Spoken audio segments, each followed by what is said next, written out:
Puji nama Tuhan, Shalom Bapak Ibu Saudara yang dikasihi Tuhan Yesus Kristus. Kembali lagi kita di Victorious Devotion yang kita cintai ini. Mari kita bersama mempelajari kebenaran firman Tuhan untuk kita semakin bertumbuh di dalam Dia.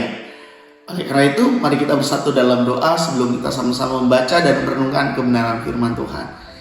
Kami mengucap syukur Tuhan untuk kasih-Mu yang terus kami rasakan sampai detik ini. Kami percaya Tuhan, kalau kami ada sampai hari ini, itu ada maksud dan rencana-Mu yang indah dalam kehidupan kami. Saat ini Tuhan, kami mau membaca dan merenungkan kebenaran firman-Mu. Urapi setiap kami untuk memahami dengan tepat apa yang menjadi keinginan-Mu melalui firman-Mu. Biarlah firman-Mu Tuhan menjadi suluh bagi kaki kami untuk menjalani setiap perjalanan kehidupan kami. Pegang tangan kami melalui kebenaran firman-Mu untuk kami bisa hidup seturut dengan kehendak-Mu. Urapi hamba-Mu, urapi kami semua. Berbicaralah Tuhan, kami mau mendengar. Kami berucap syukur, haleluya. Amin. Bapak Ibu Saudara yang dikasihi Tuhan Yesus Kristus, hari ini kita mau sama-sama belajar kebenaran firman Tuhan dengan tema pembaharuan respon. Pembaharuan respon terhadap apa? Nah, dalam kehidupan kita sehari-hari, kita punya yang namanya logika. Di dalam kehidupan manusia memiliki yang namanya logika. Logika yang bisa digunakan untuk meresponi segala sesuatu. Fakta adalah sesuatu yang tidak bisa diubah. Ya karena memang kenyataannya faktanya seperti itu. Tetapi yang bisa kita ubah adalah respon terhadap fakta tersebut. Nah, di tahun yang baru ini kita perlu mengalami pembaharuan akan respon terhadap sesuatu. Kita harus memiliki pembaharuan respon terhadap penderitaan yang kita alami. Kalau di tahun 2025 mungkin pada saat kita meresponi penderitaan, pasti dengan respon yang tidak tepat. Respon yang hanya berdasarkan emosionalitas kita saja atau berdasarkan pengetahuan yang kita miliki. Tidak berdasarkan kebenaran firman Tuhan. Oleh karena itu hari ini kita mau sama-sama memperbaharui respon kita. Kita mau mendasari logika kita di dalam meresponi penderitaan. Karena tidak akan pernah bisa manusia terlepas dari penderitaan. Apapun bentuknya. Sebesar apapun intensitasnya. Atau skala sakitnya, skala nyerinya itu seperti apa, seberapa, itu pasti akan terjadi di dalam kehidupan kita. Nah, yang perlu kita lakukan berdasarkan firman Tuhan adalah memiliki respon yang tepat sesuai dengan kebenaran firman Tuhan. Karena ketika penderitaan datang, secara logika manusia itu kadang kita, wah ini gak masuk akal ini ngapain ini terjadi? Lalu kita bisa mengajukan banyak pertanyaan terhadap hal tersebut. Di mana Tuhan pada saat ini terjadi? Apakah Tuhan peduli? Mengapa harus saya? Mengapa harus keluarga saya? Mengapa harus orang baik itu? Kenapa tidak orang itu saja yang jahat? Kenapa tidak para koruptor saja misalnya yang mengalami bencana gitu? Itu pertanyaan-pertanyaan yang secara otomatis di bawah alam sadar kita itu bisa muncul secara otomatis gitu. Tapi masalahnya bukan pada pertanyaan itu. Masalahnya bukan pada komplainnya kita terhadap satu peristiwa yang terjadi. Jika kita hanya melihat penderitaan dari perspektifnya kita, dari sudut pandangnya kita, maka kita akan berakhir kepada keputusasaan. Dan kita terjatuh tak bisa bangkit lagi. Kita tenggelam dalam lautan kelelahan. Yaitu sebuah lirik lagu yang menggambarkan orang yang benar-benar jatuh sekali gitu dan nggak bisa berbuat apa-apa lagi. Tetapi kita tidak seperti itu, Bapak Ibu Saudara yang dikasihi Tuhan Yesus Kristus. Firman Tuhan mengajak kita melihat dari perspektif yang berbeda, perspektif yang lebih luas, yang lebih dalam, dan dari perspektifnya Tuhan. Penderitaan dan respon yang benar kita bisa pelajari dari seorang tokoh yang bernama Ayub. Tadi kita baca dalam Ayub 1 ayat 20 sampai 22.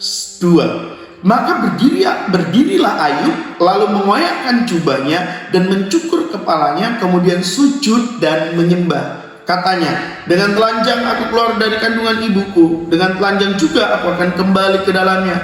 Tuhan yang memberi, Tuhan yang mengambil, terpujilah nama Tuhan. Dan ini powerfulnya di ayat 22 Bapak Ibu. Dalam semuanya itu Ayub tidak berbuat dosa dan tidak menuduh Allah berbuat yang kurang patut. Seberapa banyak di tahun 2025 kita menuduh Allah melakukan kejahatan atas kehidupan manusia. Bencana alam yang terjadi, Tuhan jahat, Tuhan tidak peduli, Tuhan tidak mau menolong. Kalau Tuhan baik, kenapa Tuhan tidak menolong? Kalau Tuhan ada, jangan-jangan dia tidak punya kuasa untuk menghilangkan penderitaan dan kejahatan dan bencana alam dan yang lain-lainnya. Jangan-jangan tuduhan-tuduhan itu yang kita lontarkan di tahun 2025 yang lalu. Tetapi di tahun ini 2026 kita mau memperbaharui respon kita, mendasari logika kita dengan kebenaran firman Tuhan. Kita tundukkan logika kita di bawah kebenaran firman Tuhan, rasio kita di bawah kebenaran firman Tuhan, untuk melihat bahwa penderitaan, bahwa kesakitan, kesusahan, air mata, dan segala sesuatunya tidak kita responi dengan respon yang negatif, tetapi kita responi dengan respon yang benar, untuk menghasilkan hasil yang benar, untuk menghasilkan jawaban yang benar. Respon seperti yang Ayub lakukan ini menjadi percontohan untuk kita, bahwa kita percaya segala sesuatunya di bawah kedaulatan Tuhan. Kalau Tuhan yang memberi, maka Tuhan juga berhak untuk mengambilnya. Berat, ya berat, tetapi posisi yang harus kita ambil, respon yang harus kita berikan adalah terpujilah nama Tuhan. Dalam semuanya itu, Ayub tidak berbuat dosa. Ayub manusia biasa, sama seperti kita. Dan biarlah respon yang Ayub miliki itu menjadi respon kita. Dengan apa yang terjadi dalam kehidupan kita, kita tidak berbuat dosa karenanya. Kita tidak menuduh Allah berbuat yang kurang patut terhadap diri kita. Ayub berduka, Ayub sedih, ya. Kita bersedih, kita berduka, kita menangis, kita meratap, iya. Tetapi kita mau juga mengambil posisi yang Ayub ambil, yaitu apa? Tetap menyembah. Seberat apapun, sehebat apapun yang kita alami, penderitaan yang kita alami, kita tetap mau mengambil respon untuk menyembah. Disinilah kita belajar Bapak Ibu yang dikasihi Yesus Kristus, bahwa penderitaan tidak bisa menentukan iman kita. Penderitaan tidak bisa menghancurkan iman kita. Respon kitalah yang menentukan. Respon kita yang menunjukkan kualitas daripada iman kita. Apakah kita tetap beriman pada saat Tuhan mengizinkan segala sesuatu yang mengerikan terjadi dalam kehidupan kita, atau kita meninggalkan Tuhan, atau kita mengutuk Tuhan, atau kita menuduh Tuhan yang tidak patut. Dan kita harus tahu bahwa Tuhan itu punya maksud di balik setiap penderitaan kita. Firman Tuhan itu akan menolong kita untuk memahami kenapa penderitaan itu bisa terjadi, atau penderitaan itu bisa Tuhan izinkan terjadi dalam kehidupan kita. Dan firman Tuhan memampukan kita memahami bahwa ada makna di balik penderitaan. Ini penderitaan, apa makna yang bisa kita pelajari melalui firman Tuhan terhadap penderitaan? Yang pertama, penderitaan meningkatkan kesadaran kita akan kuasa Allah. Kita sadar bahwa ada kuasa Tuhan yang lebih besar daripada penderitaan yang kita alami. Di dalam kelemahan kita menjadi sadar bahwa hidup kita ditopang oleh Tuhan, bukan oleh kekuatan kita sendiri. Kita sadar kita punya anugerah yang lebih besar daripada penderitaan itu. Yang kedua, penderitaan dipakai untuk menyaring, menyempurnakan, menguatkan, bahkan melindungi kita. Kesakitan yang kita alami, kesedihan yang kita alami, kita harus bisa melihat itu cara Tuhan untuk melindungi kita. Itu cara Tuhan untuk menyatakan penyertaannya. Wah, berat ya Bapak Ibu, kok bisa ya Tuhan? Rasa sakit kok sebagai bentuk perlindungan Tuhan, rasa penderitaan kok sebagai perlindungan Tuhan. Nah ini tadi kita perlunya pembaharuan respon, pembaharuan akal budi kita untuk melihat segala sesuatu di balik penderitaan sekalipun, untuk melihat makna yang di balik sesuatu yang tidak enak sekalipun. Ya. Jadi tanpa penderitaan seringkali kita merasa kita kuat, kita hebat, kita aman, kita jauh dari hal-hal yang menurut kita merasa bahwa itu adalah hal-hal yang membuat kita di posisi yang nyaman dan akhirnya membuat kita jatuh dalam keangkuhan rohani. Merasa hidup kita baik-baik saja, merasa diri kita baik-baik saja.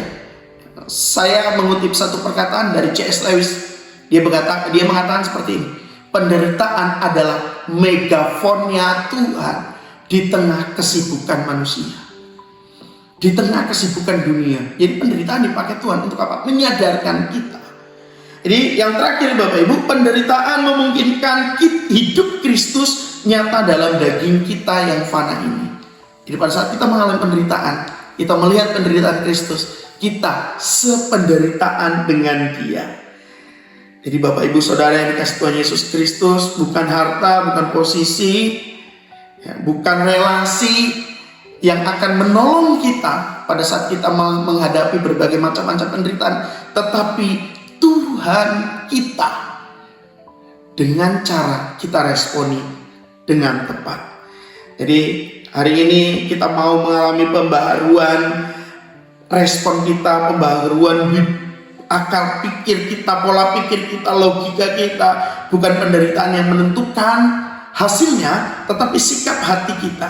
Biar kita menjadi orang-orang yang tetap menyembah, tetap memiliki iman yang teguh di hadapan Tuhan, tidak menuduh Tuhan melakukan yang tidak patut kepada kita, dan percaya Tuhan memiliki makna yang baik, yang indah di dalam setiap penderitaan yang kita jalani. Masih banyak maksud Tuhan dalam penderitaan, dan itu tergantung bagaimana kita menyikapinya. Kiranya pelajaran dari Ayub bisa kita ambil untuk kita bisa merespon, untuk kita bisa menyikapi setiap penderitaan yang Tuhan izinkan terjadi dalam kehidupan kita. Bukan dengan kepahitan, bukan dengan amarah, bukan dengan emosi, tetapi dengan iman. Terpujilah nama Tuhan. Mari kita berdoa. Bapa yang baik dalam surga, kami memohon kekuatan yang daripada Tuhan. Kami tahu Engkau tidak menjanjikan hidup kami selalu aman-aman saja, tetapi Engkau menjanjikan Engkau selalu menyertai kami. Biarlah kami memandang, melihat, dan memaknai dengan benar, meresponi dengan benar setiap apapun yang terjadi dalam kehidupan kami. Karena melalui anak Yesus Kristus telah menjadi teladan untuk kami di dalam menjalani kehidupan ini. Kami mau meresponi segala sesuatu dengan benar, dengan iman dan mata yang tertuju kepada anakmu Yesus Kristus yang setia menggantikan penderitaan, menggantikan salib dengan sukacita, dan setia sampai akhir. Biarlah kami juga setia sampai akhir hidup kami untuk menjalani setiap proses hidup kami. Tuhan, kami percaya di balik setiap air mata kami ada sukacita, di balik badai ada pelangi yang Tuhan sediakan, dan kami tetap mau melihat rencana dan rancangan-Mu indah dalam kehidupan kami. Kami bersyukur, kami berdoa, haleluya, amin. Sampai ketemu di Victorious Devotion yang akan datang. Bapak Ibu Saudara yang kasih Tuhan Yesus Kristus, selamat memiliki pembaruan respon terhadap segala sesuatu. Salam kemenangan, shalom.